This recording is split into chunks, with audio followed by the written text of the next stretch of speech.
Bueno,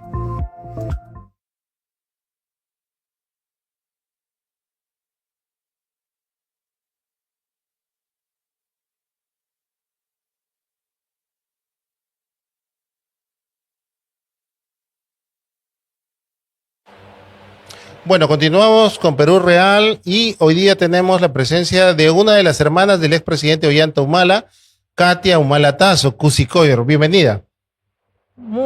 Muchas gracias por la invitación. Katia, tú aspiras al Senado de la República. ¿Qué es lo que puedes ofrecer al electorado peruano, ¿no? ¿Quién eres tú? Cuéntanos, por favor. Bueno, yo soy la sexta hija de la familia Humala Tazo. Soy bióloga, ecóloga, egresada de las mejores universidades de Francia, de la Sorbona París 6, donde fui a estudiar a los 19 años.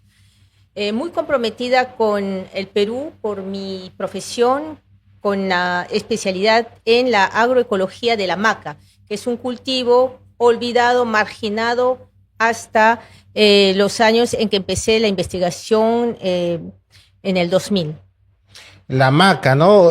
Prácticamente esto estaba a punto de desaparecer en los años 80, ¿no? ¿Cómo fue tu incursión en el tema de la maca? Tú ya estabas residiendo en París. Sí, bueno, yo con mis estudios de biología y de ecología me interesé mucho por la revalorización de las plantas alimenticias del antiguo Perú.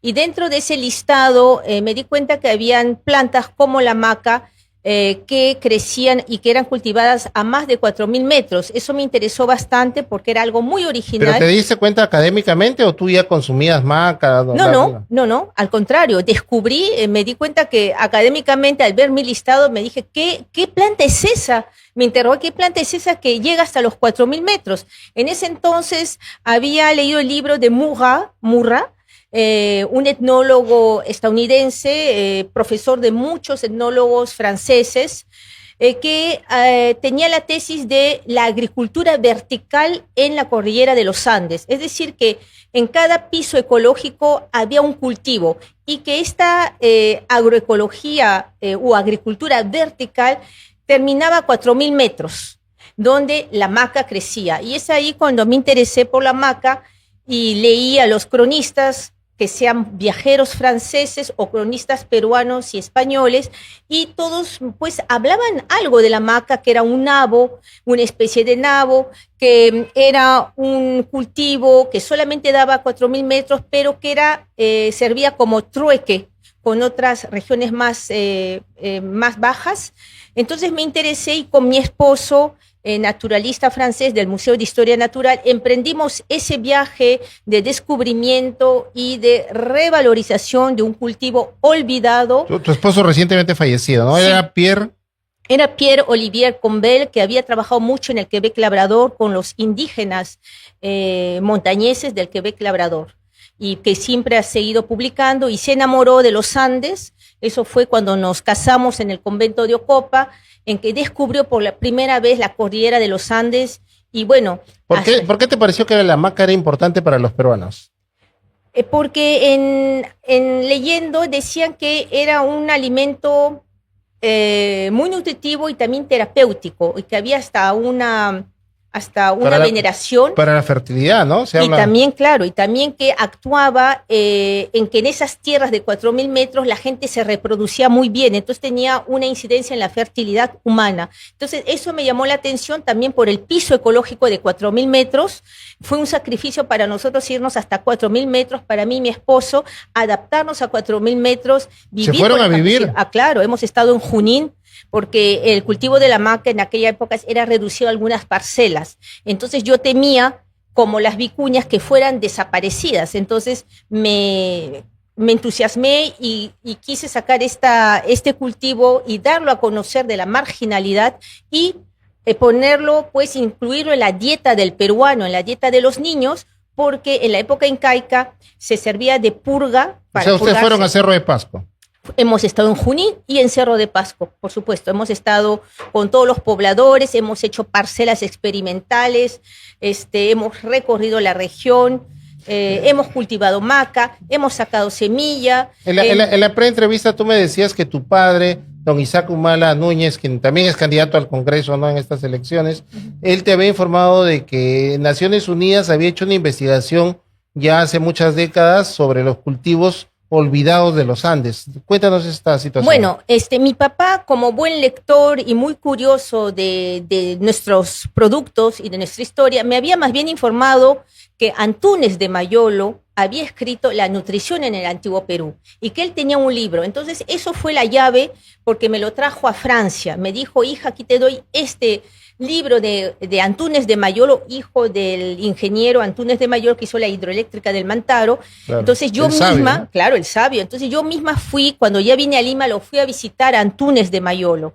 y me dio una semilla de amuío y me dijo, por favor, estúdiame esto, es un aceite de la selva. Entonces tengo este compromiso con el doctor Antúnez de Mayolo, que era abogado, pero nada tenía que ver con leyes, nos dijo, prefería recorrer el país y colectar informaciones, plantas. Entonces él ha hecho un libro que ha sido publicado en un número fijo, no muchos libros, que es La nutrición en el antiguo Perú.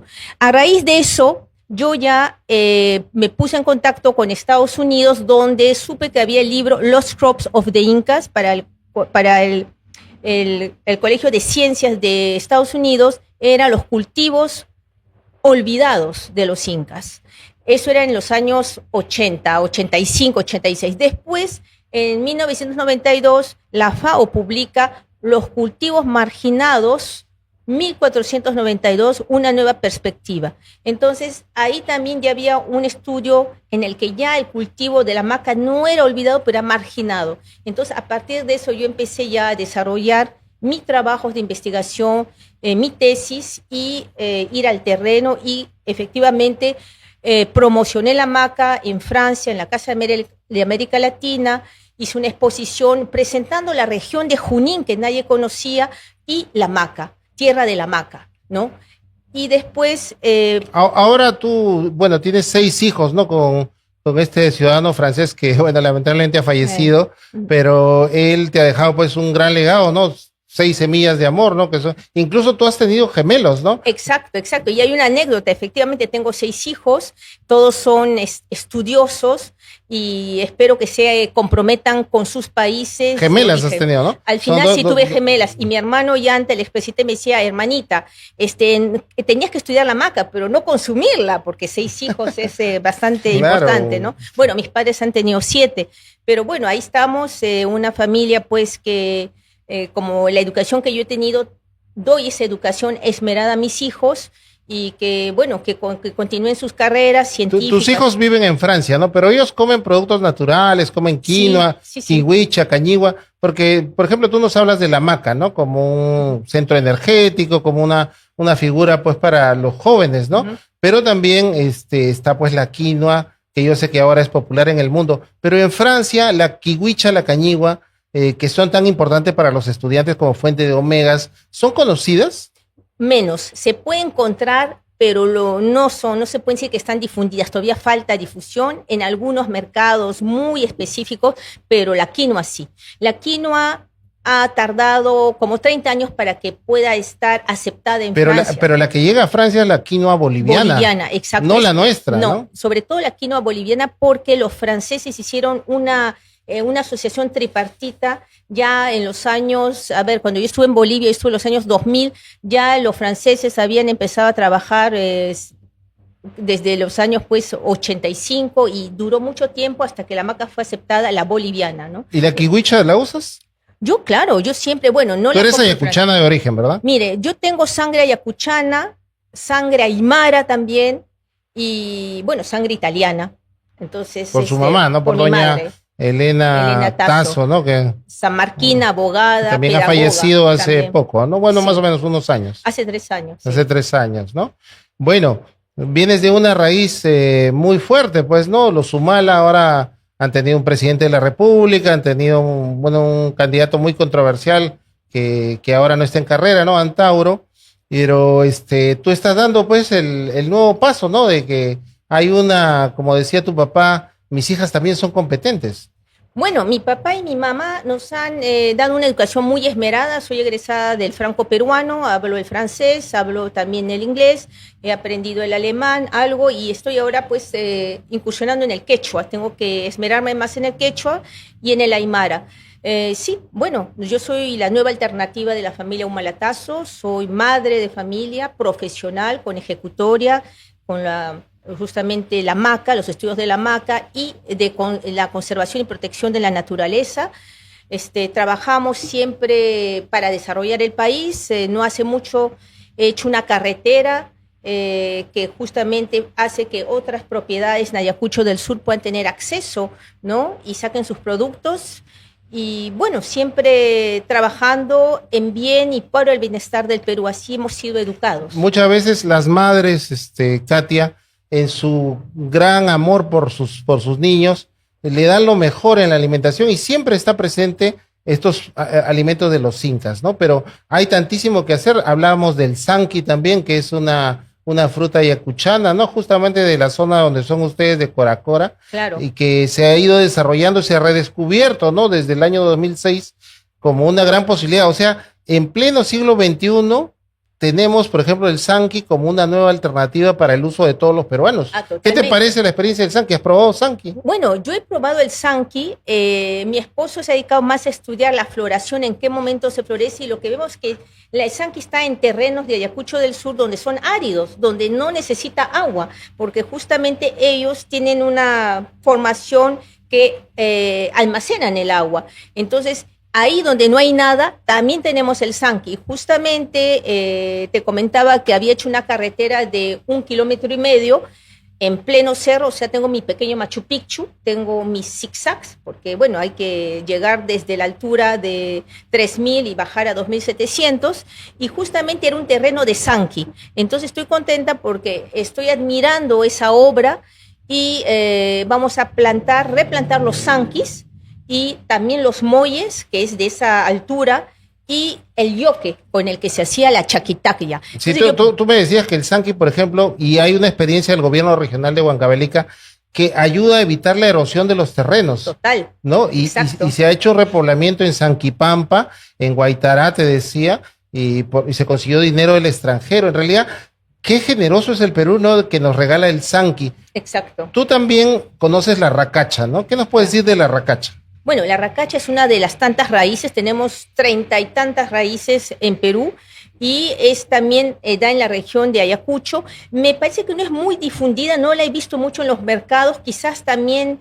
en Cajamarca hay un montón, en mi región hay un montón de racacha. Pero el agricultor creo que no la está cultivando como debe ser. Está desapareciendo igual que está desapareciendo, por ejemplo, la achira, ¿no? Que yo lo he visto, por ejemplo, en unas zonas altas de Ayacucho, y es una especie de oca gigante, ¿no? Claro, pero ya me parece que es el poblado de Santa Ana, en Puquio. Claro. En Puquio. Entonces, las señoras pasan con achiras gigantes del tamaño de la cabeza, no, de un perrito. Y acá si tú le dices, oye, y la achira, le digo acá a Roger que está en los controles, le digo a cualquier persona y no la conoce, ¿no? Claro, mire, tenemos, como le digo, por lo menos repertoriados unos 33 cultivos entre raíces y tubérculos. Y tenemos también el yacón. No sé si conoce el yacón. Por supuesto. El yacón es un sabor exquisito. Yo lo descubrí en Bolivia. Es como parecido en el gusto a una pera. Manzana de tierra, le decía mi mamá. Exacto, es una manzana. Entonces tenemos raíces que no conocemos muy bien, y yo pienso que de llegar al Senado, con el apoyo del pueblo, tenemos que dar un impulso a todos estos tubérculos y raíces andinas, promocionarlas, que el agricultor familiar pueda tener las semillas y pueda plantarse. Necesitamos una incluso acá las amas de casa, difusión. Doña Katia, lo podrían hacer. Yo creo que ese sería uno de los puntales de su mandato. Total. Si le llega al Senado, ¿no? Usted está con el número 10 por Primero Perú. Ya quedan pocos días y bueno, vamos a hacer una pausa. Estamos en Perú Real con Katia Humalatazo, hermana del expresidente de la República, quien nos está hablando un poco de alimentación. Y en la pausa, luego de la pausa, vamos a hablar de educación, que es muy importante, la lectura, la educación, cultivarse humanamente, cultivar su alma, cultivar su intelecto. Volvemos con eso. ¿Sufres de osteoporosis, menopausia, reumatismo, artrosis y dolores de los huesos? Usa ya el colágeno Inca de Perú Natural. Este producto es una fuente natural de magnesio, calcio, hierro de fácil asimilación. Consume todos los días 3 cucharadas al ras en jugos, sopas, mazamorras y cremas.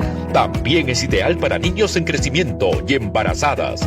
El colágeno Inca de Perú Natural es 100% asimilable y no lleva químicos en su composición. Pide ya el frasco de 800 gramos por 100 soles. Sí, solo 100 soles. Delivery de colágeno Inca vía WhatsApp en el 992909-120. 992909-120. Envíe su nombre, dirección y ubicación GPS.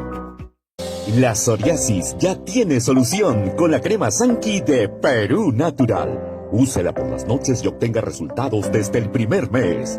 Frasco de 100 gramos a 200 soles. 2 por 350 soles. Pida su delivery al WhatsApp 992909-120. 992909-120. Crema Sanki, solución natural para la psoriasis.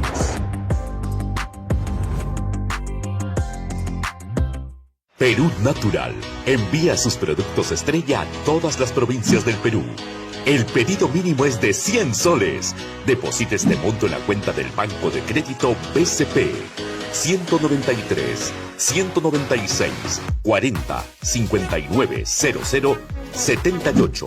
Envíe la foto del voucher al 992909-120. También se necesita el nombre completo de la persona que recibe, número de DNI y destino. Compre los productos de Perú Natural en provincias y también tenemos envíos para los Estados Unidos. Coordine sus pedidos al WhatsApp 992909-120.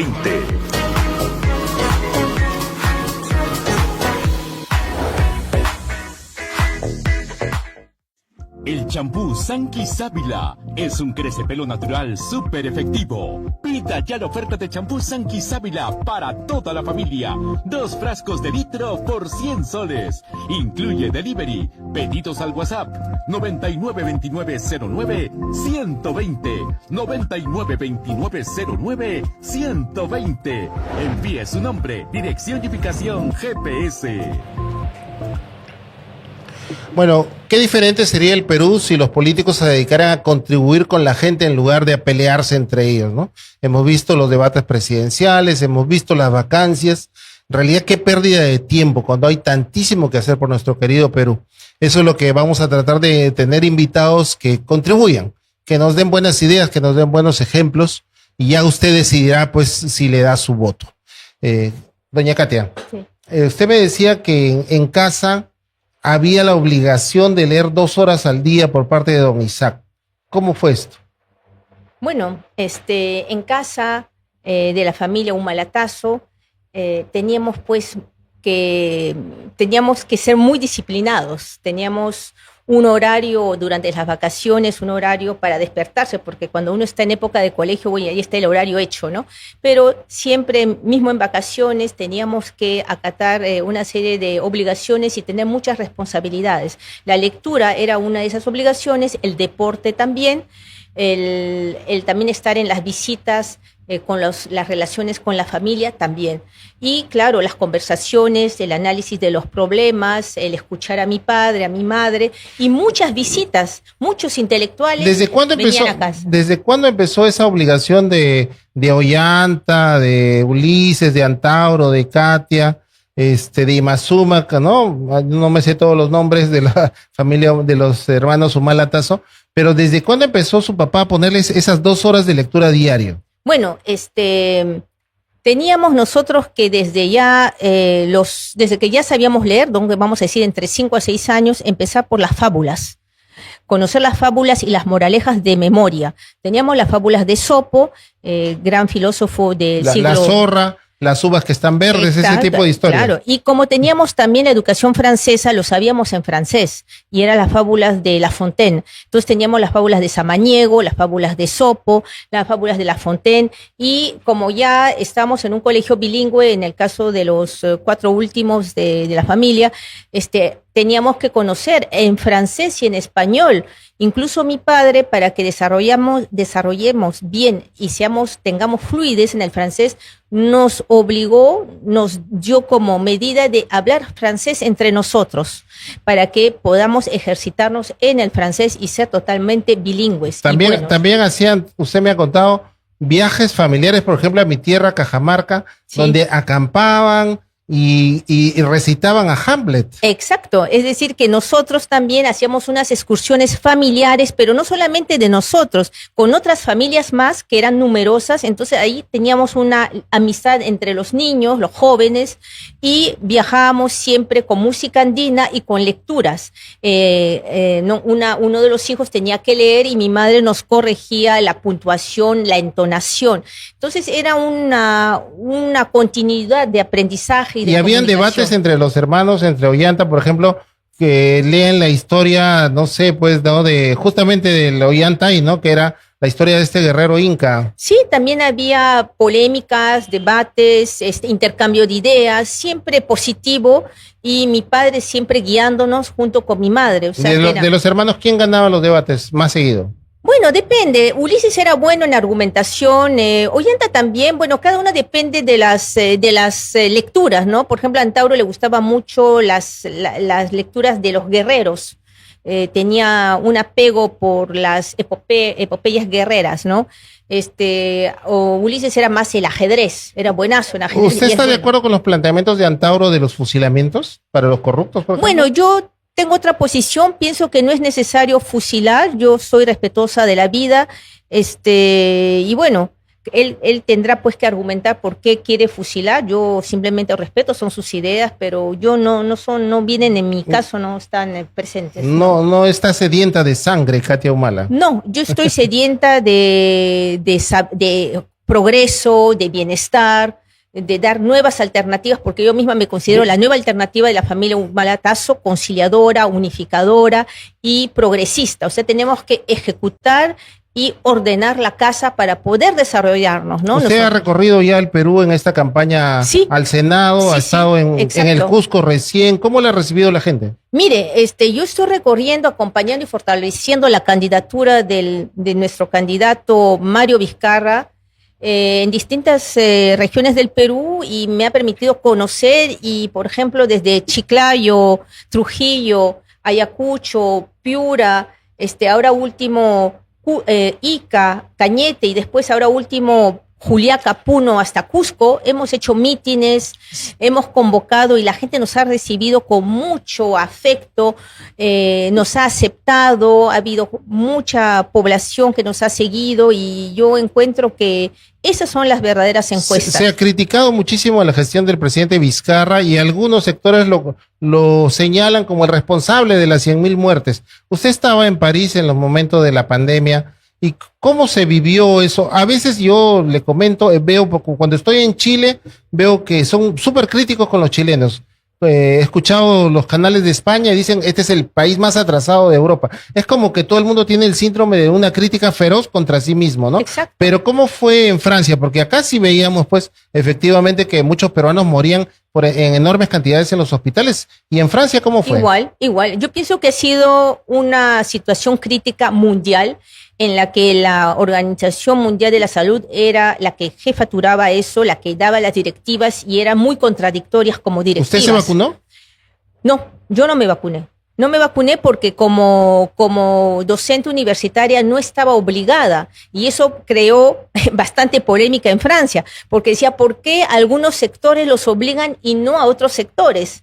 Entonces el sector de educación no estaba obligada, como los gendarmes no estaban obligados. Entonces, si no nos obligan, ¿por qué nos vamos a vacunar? Así había sido. Entonces eso eso dividió mucho a la población que no estaba de acuerdo, pero bueno, eran directivas políticas, ¿no? El Ministerio de Educación Nacional en Francia es un ministerio muy fuerte que determina mucho las políticas.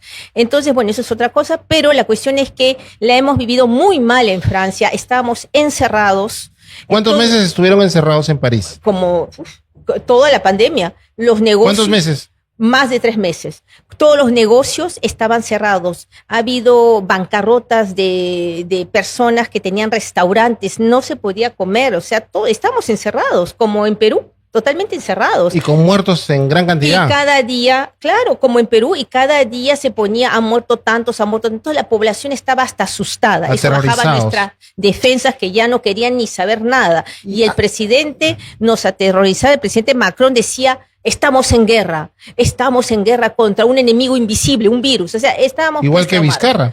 Bueno, es que esas eran las directivas mundiales y estos presidentes tenían que acatar esas directivas mundiales. Incluso estaban obligados los dirigentes de vacunarse antes que la población se vacune, porque esas vacunas eran experimentales. Pero sí fue un error que Vizcarra no dijera que se iba a vacunar. Posiblemente, eso él tiene que ver, y creo que si bien entendido pidió, se excusó, disculpa. Entonces, bueno.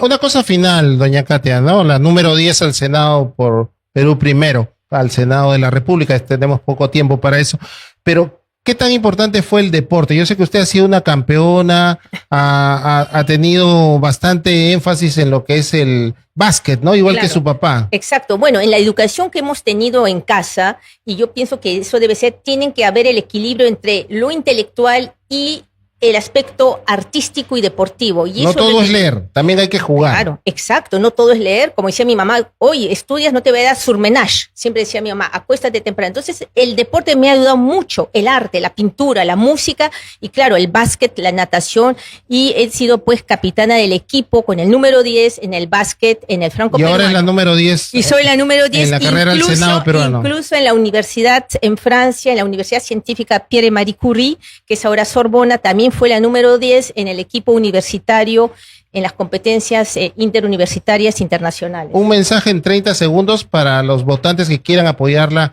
en esta carrera al Senado que ha emprendido doña Katia Humala Tazo. Bueno, entonces yo soy la nueva alternativa de la familia Humala Tazo, represento a la madre, a la profesional, que está comprometida con el Perú para el bienestar, la prosperidad y el futuro para nuestros hijos. Tengo 6 hijos y pienso que la educación es primordial para ser buenos ciudadanos y que se impliquen en la política verdadera, que es buscar el bien común. Como ayacuchana, yo llamo a mis compatriotas y paisanos y hermanos ayacuchanos a que voten por mí. No olvidaré Ayacucho. Tengo una propiedad justamente en Ayacucho, en Parinacochas. Tengo tierras en Paucar del Sarazara. Y vamos a ahí implicarnos con la maca y otros cultivos que hemos mencionado, arracacha, sanqui. Claro, tenemos que reforestar de sanqui.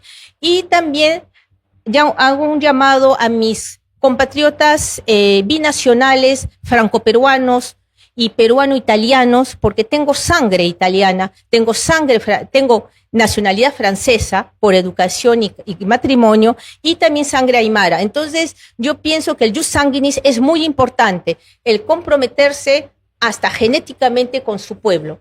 Y su padre dice que ustedes descienden también de los incas, ¿es cierto? Bueno, es decir que con el Inca Maita Cápac, que es el 4º Inca que emprende la conquista del sur, eso está en Garcilaso de la Vega, a los cronistas.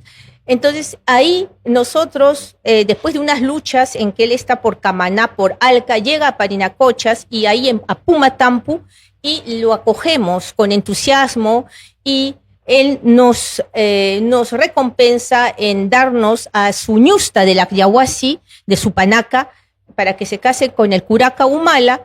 Y también la engría dándonos posibilidad de tener andenes. Es la única región en el Paucar del Sarazara que tiene andenes, como en el Cusco, y el cultivo del maíz es un grano muy rico, muy grande, semejante al Cusco. Entonces nosotros desde Desde esa época estamos en la obligación de mandar a nuestros primogénitos al Cusco, al Colegio de Ciencias, que era el Yachayhuasi, para que estudien. Mi padre es cienciano, mis hermanos varones son ciencianos, mi abuelo Teófilo es cienciano, mi tatarabuelo es cienciano, y así hemos seguido esa normativa del INCARIO. Estaremos atentos pues a la elección y les deseamos suerte. Vamos a poner la característica del programa y luego volvemos con Perú Real ya en una siguiente edición.